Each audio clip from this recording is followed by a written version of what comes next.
অনেক সময় সময়ের স্বল্পতার জন্য আমরা এমন একটি রেসিপি চাই যেটা কিংবা ভাত রুটি পরোটা সব কিছুর সাথেই খাওয়া যাবে।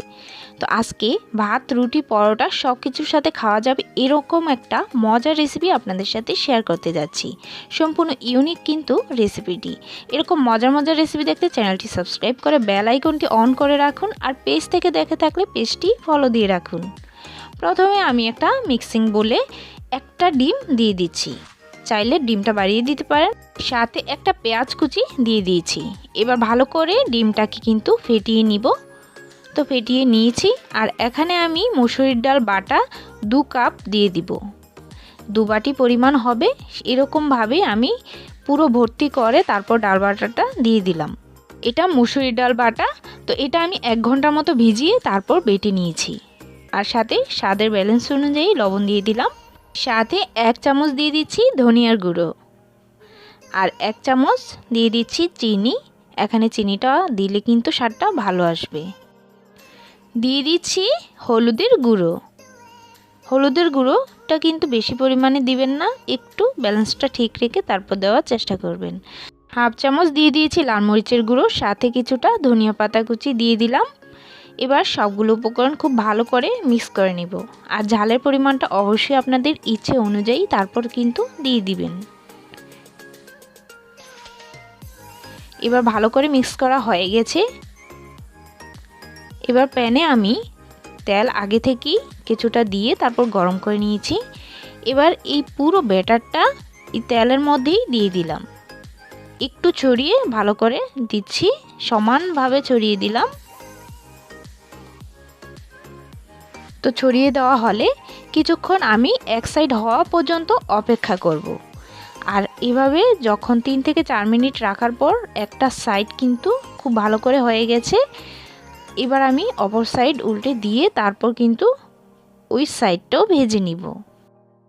এই ক্ষেত্রে চুলার আঁচটা কিন্তু বাড়িয়ে দিয়ে ভাজা যাবে না, না হলে উপরটা কালার চলে আসবে বা পুড়ে যেতে পারে, আর ভিতরটা কিন্তু কাঁচা থেকে যাবে। তো মিডিয়াম থেকে লো আছে কিন্তু একটু ঢেকে তারপর আপনি ভেজে নিতে পারবেন, তাহলে খুব তাড়াতাড়ি কিন্তু হয়ে যাবে।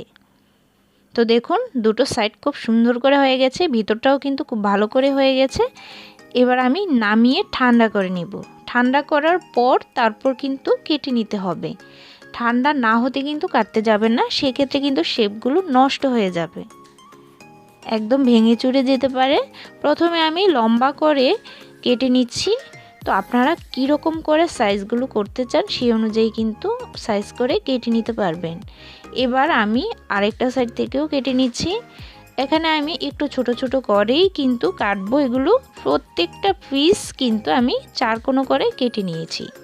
তো দেখতেই পাচ্ছেন কিভাবে কেটেছি, আর ভিতরটা কত সুন্দর হয়েছে সেটাও দেখতেই পাচ্ছেন। এবার সবগুলো কিন্তু কাটা হয়ে গেছে, ঠিক একইভাবে সবগুলো কেটে নিয়েছি।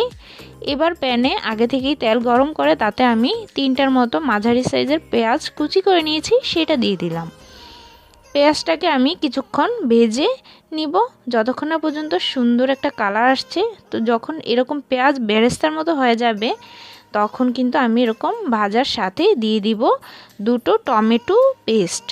তো এখানে আমি টমেটোটাকে ভালো করে পেস্ট করে নিয়েছি। একটু গোটা রয়েছে, সেটা কিন্তু নাড়ার সাথে সাথেই কিন্তু গলে যাবে। তো এখানে আমি 1 চামচ জিরে বাটা দিয়ে দিলাম, জিরের গুঁড়োটাও দিতে পারবেন। সাথে 2 টেবিল চামচ আদা বাটা দিয়ে দিয়েছি, আদার পরিমাণটা একটু বাড়িয়ে দিয়েছি, তাহলে খুব ভালো আসে স্বাদটা। সাথে 1/2 চামচ দিয়ে দিলাম ধনিয়ার গুঁড়ো, আর 1 চামচ দিয়ে দিলাম হলুদের গুঁড়ো।